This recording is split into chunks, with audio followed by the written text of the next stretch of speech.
Goeienaand, my lesing vanaand gaan oor die Discobolus van Merod, die perfekte menslike vorm vasgevang met balans en harmonie, en is 'n voorbeeld van die wonderlike beeldhoukuns van die vroeë klassieke tydperk in Griekeland. Nou, met sy fokus op realisme, die geïdealiseerde menslike vorm en tegniese vaardigheid, het vroeë klassieke Griekse beeldhouwerk 'n deurslaggewende invloed op die ontwikkeling van westerse beeldhoukuns gehad. Deur die vesting van 'n grondslag vir naturalisme, proporsie en artistieke ideale, het dit die daaropvolgende westerse artistieke bewegings soos die Renaissans en die Neoklassisisme grootliks beïnvloed. Na die Romeinse oorwinning oor Griekeland in 146 voor Christus is groot hoeveelhede Griekse beeldhouwerke per skip na Rome gebring.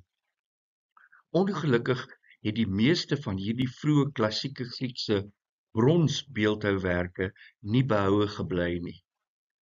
Nietemin, sedert die laat 19de eeu het 'n paar voorbeelde van lewensgroot bronsbeelde van die streng styl van die vroeë klassieke periode na vore gekom. En hier wys ek vir u aantal voorbeelde daarvan. In 1896 het die Franse opgrawers die lewensgroot brons strydwaardrywer van Delphi naby die noordwestelike deel van die tempel van Apollo in Delphi gevind, en daar is hy heel aan die linkerkant. En meer onlangs is pragtige voorbeelde van strengstyl bronsbeelde in die Middellandse See gevind. In die 1920s is die lewensgroot Poseidon van Artemision naby Kaap Artemision in Noord-Griekeland by die see gehaal. En daar is hy in die middel, hierdie beeld wat hulle nie heeltemal weet of dit Zeus en of dit Poseidon is nie, maar hy word die Poseidon van Artemision genoem. In 1972 is 2 lewensgroot Griekse bronsbeelde van naakte, bebaarde krygers in die see naby Riace Marina in Italië ontdek, en daarom staan hulle ook bekend as die Riace krygers, en hulle het werklik opspraak verwek, want dit is 2 magnifieke beelde uit hierdie strengstyl tydperk. Beeldhouwerke soos hierdie was baie gesog onder die elite in Rome, en baie kopieë is gemaak. Gevolglik is die meeste van die ikoniese bronsstandbeelde van die vroeë klassieke Griekse oudtyd vir ons slegs bekend deur die talle volgrootte marmer kopieë en ook kleiner bronskopieë wat deur die Romeine gemaak is. En in hierdie afbeeldings sien ons byvoorbeeld voorbeelde van hierdie marmer gietsels, en aan die linkerkant skildery wat Romeinse villa toon, en daar kan ons op 'n klassieke tafel so 'n beeld sien, en dan bo-aan van hierdie klassieke beelde in die Palazzo Massimo in Rome, en hieronder is die baie groot versameling klassieke beelde, klassieke Griekse beelde in die Townley beeldhougalery in Londen in die 18de eeu. en hierdie is 'n skildery daarvan deur Zoffany in 1782. Romeinse weergawes van beroemde Griekse standbeelde het baie Romeinse villas versier as 'n simbool van die kultuursmaak en status van die eienaars. 'n Tipiese voorbeeld is die Discobolus of die diskusgooier, wat sy oorsprong in die strengstyl het en voltooi is aan die begin van die klassieke tydperk, rondom 460 tot 450 voor Christus. Hierdie datum is deels afgelei van stilistiese kriteria en deels deur die bewyse van die Romeinse kopieë. Dit is oorspronklik in brons geskep deur 'n Atheense beeldhouer genaamd Naucratis Myron.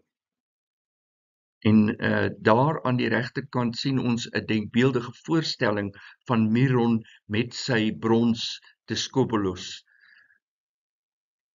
Nou, hierdie man was ook bekend as Myron van Chalkedon, wat in die vestingstad Eleutheria gebore is, en daar is wat oor is van daardie vestingstad vandag, bo aan die linkerkant.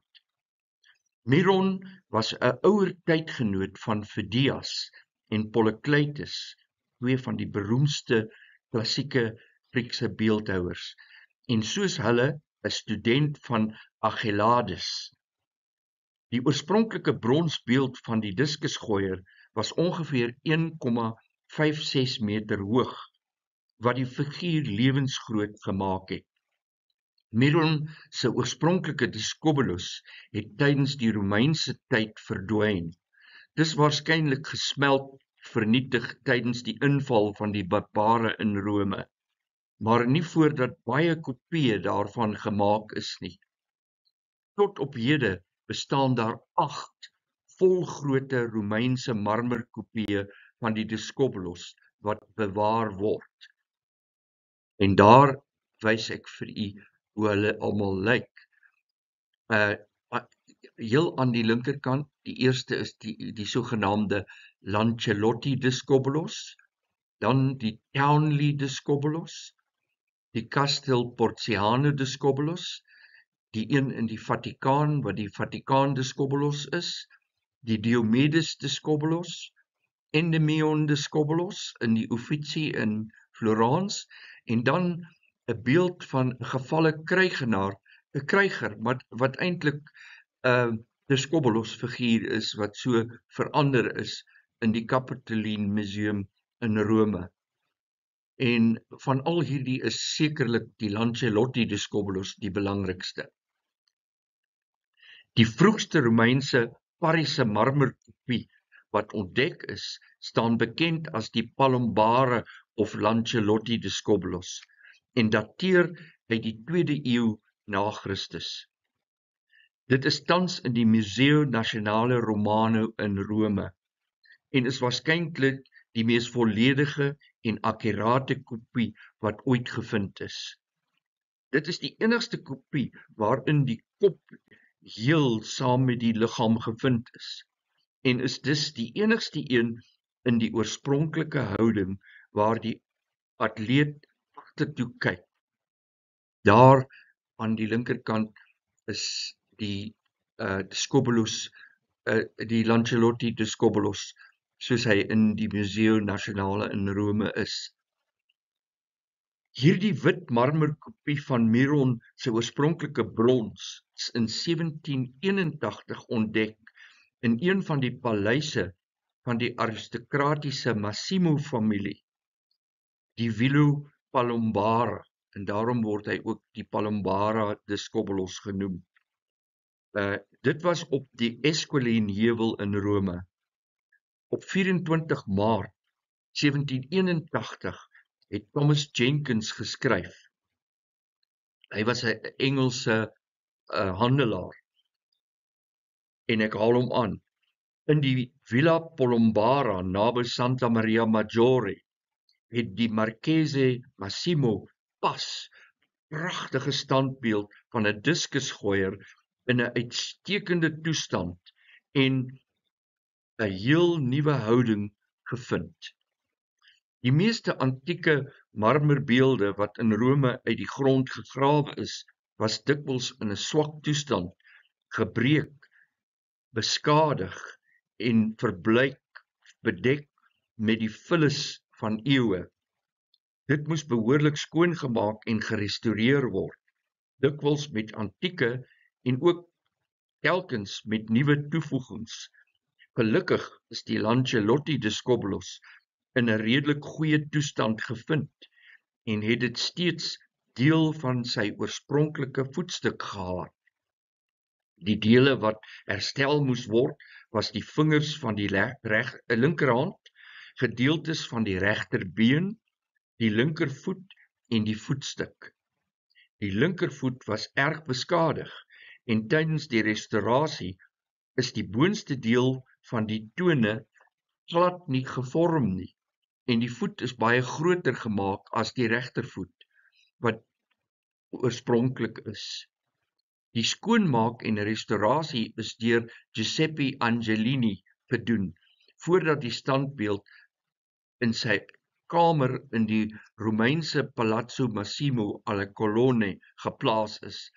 Later is dit na die Palazzo Lancelotti ai Coronari in Rome verskuif, wat verklaar waar die alternatiewe naam die Lancelotti Discobolus vandaan kom.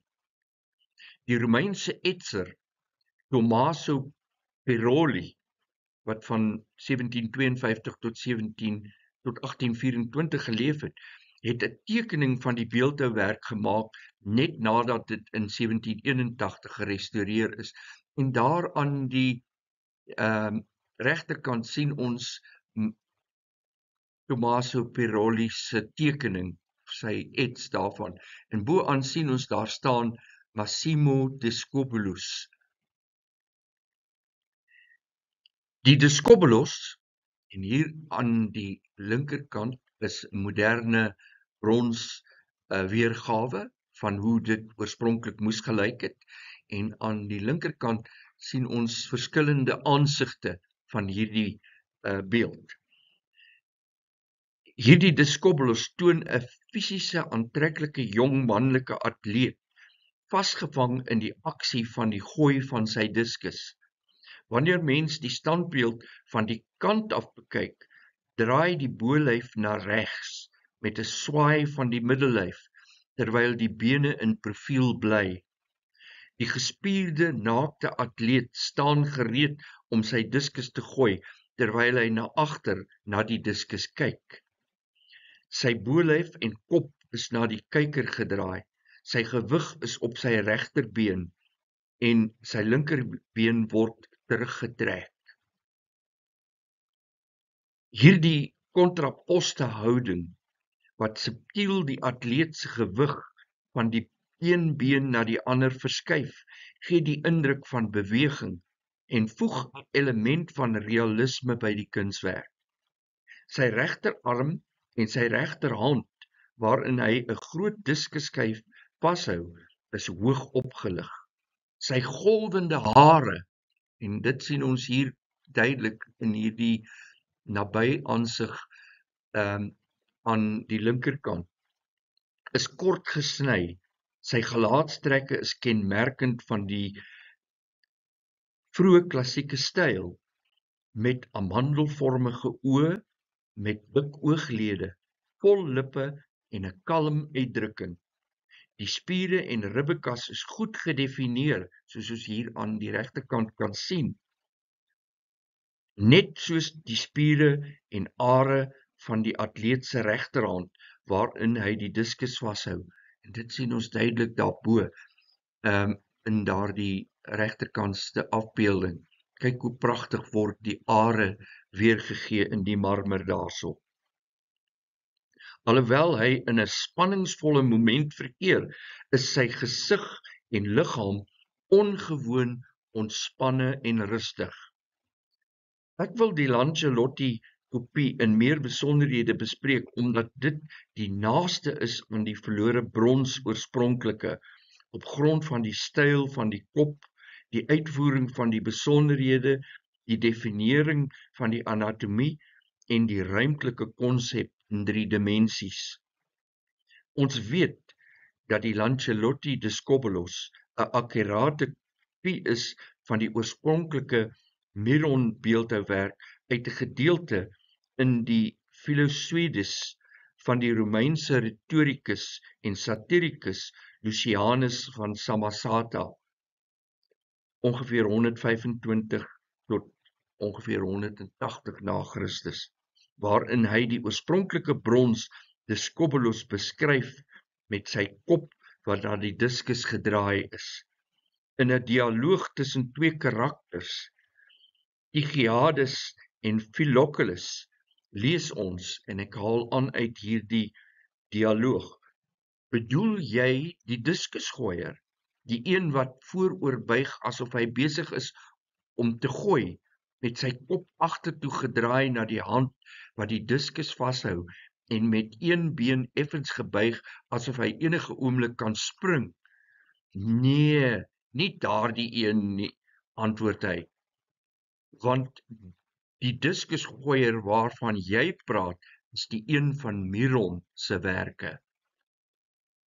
In sy Naturalis Historiae verwys Plinius die Oue ook na Miron wanneer hy die volgende skryf, en ek haal hom in Engels aan: Myron is the first sculptor who appears to have enlarged the scope of realism, having more rhythms, rhythmos, in his art than Polycletus, and being more careful in his proportions, symmetria. Yet he himself, so far as surface configuration goes, attained great finish. But he does not seem to have given expression to the feelings of the mind, and moreover, he has not treated the hair and the pubes with any more accuracy than had been achieved by the rude work of olden days. Die wiskundige konstruksie van ritmos en symmetria, soos dit in die kuns van die 5de eeu voor Christus verteenwoordig word, het die filosofiese sienings van die Pythagoriese stelsel van verhoudings weerspieël. Miron se stelsel van proporsies het die komposisionele middelpunte van beweging blootgelê. 'n ander klassieke skrywer, Quintilianus, het genoem dat beeldhouwerke soos die Discobolus van Miron nie net waardeer moet word op grond van die vervorming van die houding, dit wil sê dat hy nie regop staan nie, maar ook op grond van hul nuutheid en moeilikheidsgraad, wat iets totaal nuut was, as gevolg van die kontrapos wat toe ingevoer is in Griekse beeldhoukuns in daardie tyd. In die 5de eeu voor Christus het die Griekse filosofe na die sigbare wêreld gekyk om afleidings te maak oor etiek, die aard van die mens, geloof en gedrag. Deur 'n superieure fisiese wese voor te stel, het Miron probeer om die morele standaarde van daardie tyd te weerspieël. 'n deurlopende tema in antieke Griekse en Romeinse beeldhouwerk was die soeke na orde binne die chaos van die wêreld. Orde is verduidelik in terme van 'n balans tussen teenstrydige kragte, soos byvoorbeeld tussen sterk en swak, tussen nat en droog, of tussen warm en koud. Elemente wat entasis is, kontrasteer met die ontspanne, en saam vorm hulle 'n stel interessante lyne wat die boog en snare van 'n boog wat gespan is om 'n pyl los te laat beskryf en deur balans te skep. En aan die linkerkant hier kan ons sien hoe dat daar 'n groot aantal boë in die Discobolus voorkom, maak nie saak van watter kant 'n mens dit af beskou nie. 'n Mens sien hierdie verskillende boë in die figuur self. Balans in die Discobolos ontstaan hoofsaaklik uit die delikate stand van die voete, een ondersteunend, die ander ontspanne, terwyl dit liggies op die boonste deel van die tone rus, soos jy daar aan die regterkant sien.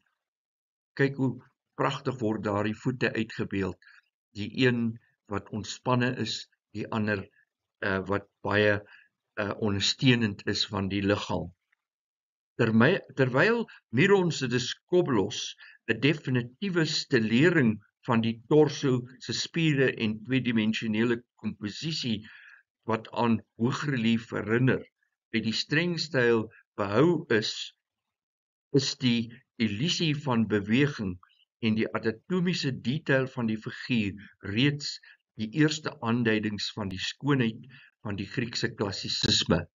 Kyk net hier in hierdie figuur, hoe dat ons die klem op anatomiese korrektheid kry in hierdie figuur.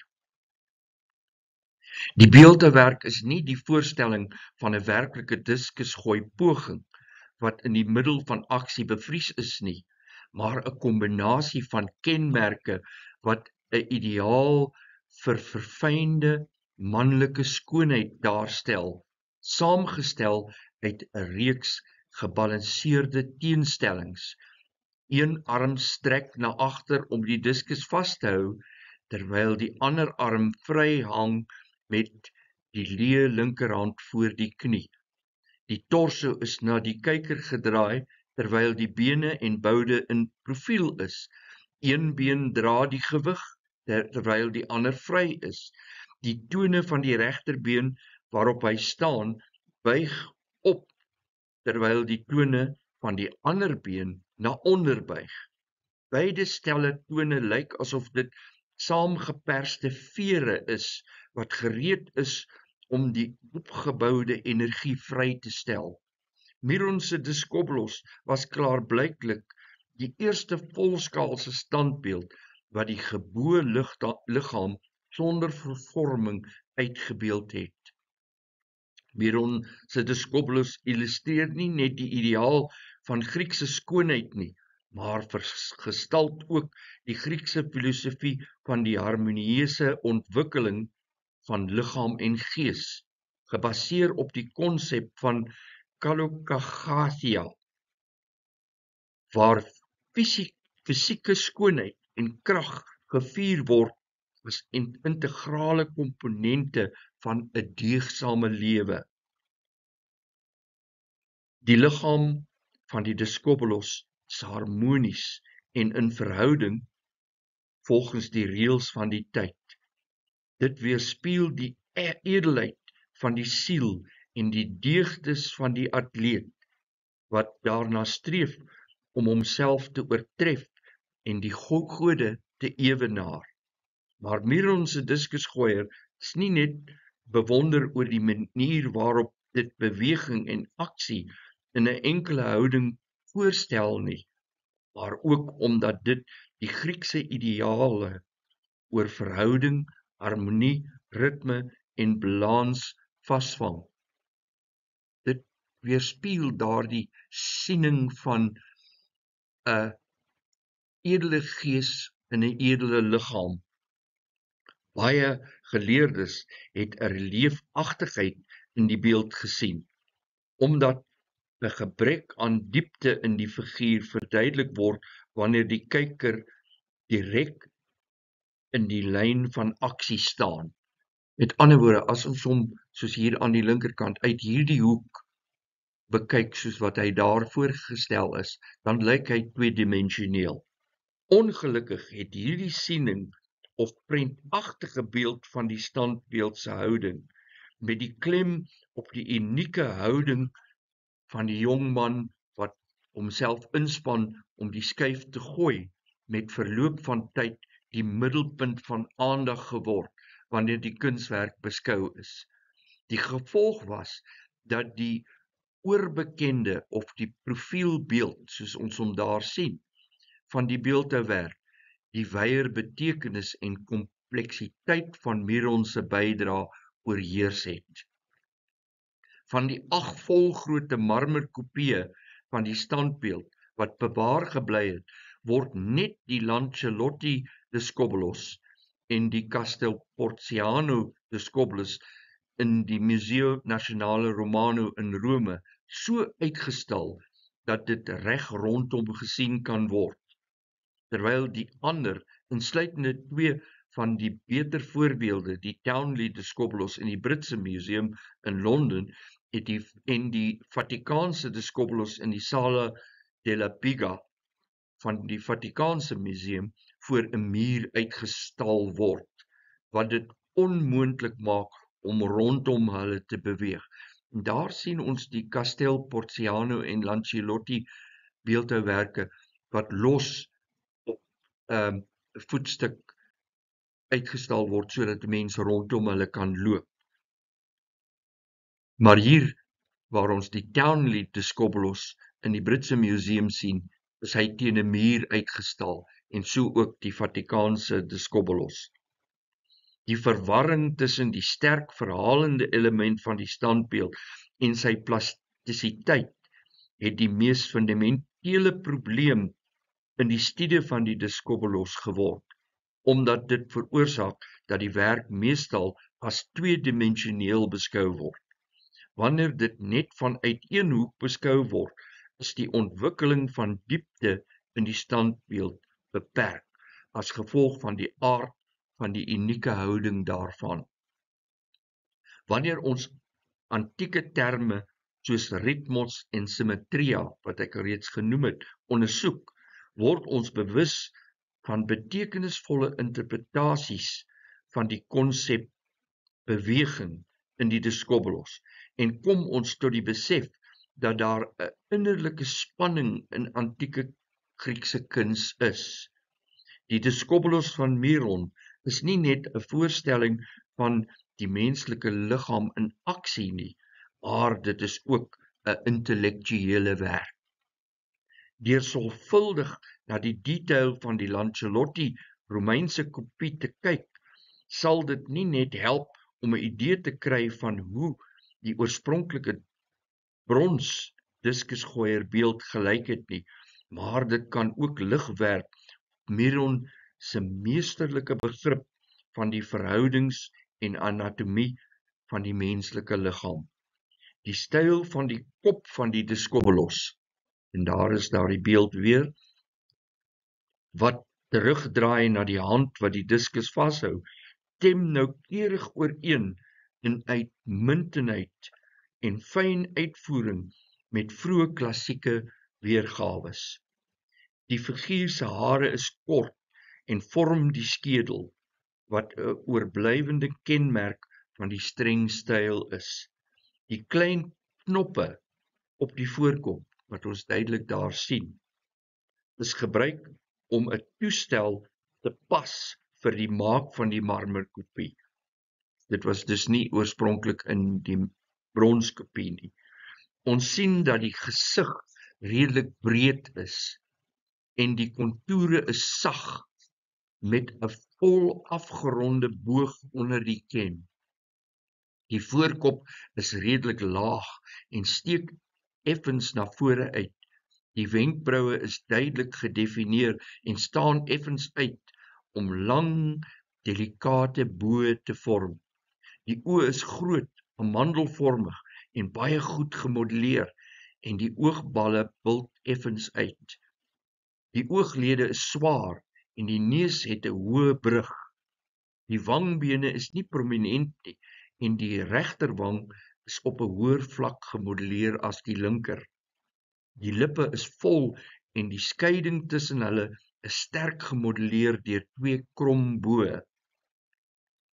Die torso, en hier sien ons verskillende aansigte van die torso, is sorgvuldig uitgevoer, alhoewel sonder oorgespierdheid, en die ribbes word natuurlik uitgebeeld deur afgeronde, uitstaande ribbe. 'n diep gleuf vorm die borsbeen wat baie geskematiseer is aan die bokant. Die plooie van die geboue liggaam word deur skerp lyne weergegee, wat sydelings loop, en net onder die naaltjie is daar 'n klein holte. Die pubiese hare is in slakdop krulvorms gekerf, met 'n geboorde gaatjie in die middel van elke krul, soos wat ons hier onder aan die regterkant sien. Die spiere van die arms, daar het ek verskillende afbeeldings van die hande en die arms. Weerspieël hul verskillende posisies voortreffelik. Die regterarm is gespanne, die linkerarm is ontspanne. Die figuur het lang en verfynde vingers met duidelike geartikuleerde gewrigte en die naels is reguit gesny. Die linkerkantste spiere van die boorrug, en daar is 'n aantal afbeeldings van die boorrug, word meer prominent uitgebeeld as die regterkant, wat platter is as gevolg van die beweging van die opgeligte arm. Die bekken is aan die linkerkant laer en beide bene is by die knie gebuig. En dit sien ons daar aan die linkerkant baie duidelik, en hier aan die regterkant het ek verskillende afbeeldings van die voete. Die regterbeen stap vorentoe met die spiere gespanne, terwyl die linkerbeen ontspanne is en agteruit sleep en op die gebuigde tone rus. Die voetstuk is gedeeltelik modern met 'n ovaalvorm, terwyl die boomstomp wat antiek is, onbeskadig behoue gebly het, met die linkerdui en been en 'n gedeelte van die voetstuk. Die marmerweergawe van 'n bronsbeeld is anders weens die aard van die materiaal. Daar is 'n klein weergawe van hierdie Miron se Discobolus in die Glyptothek in München. En ons kan sien, daar is groot verskille tussen die bronsweergawe en die marmerweergawe. Vanweë die gewig van die Discobolus beeld, wanneer dit uit marmer gekap word, moes die kopieerder 'n ondersteunende boomstam agter die figuur plaas, sowel as stitte tussen die arms en die torso, om te verhinder dat die ledemate van die beeld afval. Die probleem om die gewig van die marmer te balanseer en te ondersteun is opgelos met 'n minimaal versierde boomstok wat deel van die linkerbeen word en wat van die oorspronklike marmerblok oorgebly het. Dit was beslis nie deel van die oorspronklike bronsbeeld nie. Die linkerhand is steeds aan die regterbeen verbind met 'n marmergedeelte wat nie weggekap is nie. Ons sien dit baie duidelik in hierdie middelste uitbeelding.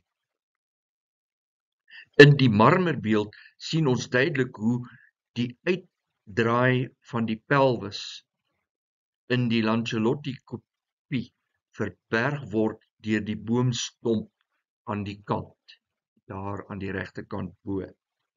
Ter afsluiting moet ek die interessante verhaal van die Lancelotti Discobolus net voor en tydens die Tweede Wêreldoorlog vertel.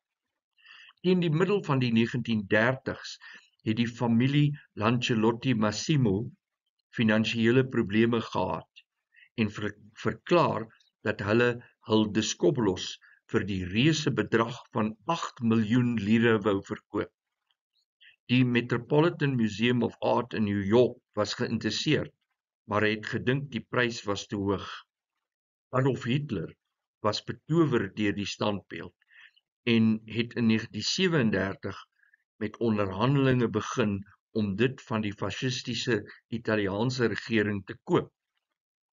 In 1938 het Galeazzo Ciano, Mussolini se skoonseun en die minister van buitelandse sake in Italië, dit vir 16 miljoen lire in kontant aan Hitler verkoop, ondanks protes van Giuseppe Bottai, minister van onderwys en die akademiese gemeenskap in Italië. 'n magtige bedrag geld, dubbel wat die Lancelotti Massimo familie daarvoor wou gehad het. Dit is per trein na München gestuur en het in Junie 1938 in Duitsland aangekom, waar dit in die Glyptothek Museum in München uitgestal is. Hitler het dit aan die Duitse volk voorgehou as 'n voorbeeld van Ariese skoonheid. En daar sien ons 'n ou foto van Hitler saam met die Lancelotti Discobolus in 1938. Hy het die noodsaaklikheid beklemtoon om die standbeeld persoonlik te sien. Hy het met ander woorde baie van die Duitsers uitgenooi om werklik te kom kyk na die skoonheid van hierdie beeld. En ek haal hom aan waar hy sê, jy sal sien hoe wonderlik die mens in die skoonheid van sy liggaam was. En jy sal besef dat ons net van vooruitgang kan praat wanneer ons nie net sulke skoonheid bereik het nie, maar selfs as dit moontlik is, wanneer ons dit oortref het. Op 16 November 1948 is die standbeeld aan Italië terugbestorg as deel van die restitusie van werke wat deur die nasies uit Italië gesteel is. Hoewel die basis steeds in München is. Die Duitse Staatsoudheidsversameling in München het hewig beswaar gemaak teen die repatriasie van die Discobolus, aangesien dit vir 'n buitensporige bedrag geld van 'n gewillige verkoper gekoop is en nie geplunder of onder dwang verkoop is nie. Niks het egter hiervan gekom nie. Die Lancelotti Discobolus sedert November 1948 nog in Italië. Soos reeds genoem, is dit vandag steeds in die permanente versameling van die Museo Nazionale Romano in die Palazzo Massimo alla Terme in Rome, waar die asemrowende skoonheid daarvan geniet kan word. En daar sien ons dit soos dit vandag in die Museo Nazionale Romano in Rome is. Nou dat ons Miron se Discobolus in detail bekyk het, kan ons die vraag beantwoord oor wat hierdie kunswerk belangrik en beroemd maak. Dit is nie net belangrik oor hoe dit lyk nie, maar oor wat dit verteenwoordig. Dit is 'n pragtige meesterstuk wat nie net die artistieke en kulturele ideale van klassieke Griekeland vasvang nie, maar dit illustreer ook die ideaal van Griekse skoonheid, wat die Griekse filosofie van die harmonieuse ontwikkeling van liggaam en gees beliggaam. Daarbenewens weerspieël die balans en simmetrie van die figuur die antieke Griekse ideale van harmonie en selfbeheersing. Dit vang 'n dinamiese bevrore oomblik vas deur 'n antieke Griekse atleet in aksie te wys om die belangrikheid van fisieke fiksheid en dissipline te vier. Wanneer ons na die Discobolus kyk, sien ons hoe kuns die essensie van die menslike ervaring kan vasvang en ons kan verbind met die groot idees van die verlede. Om hierdie redes sal hierdie groot kunswerk mense vir altyd inspireer. Baie dankie.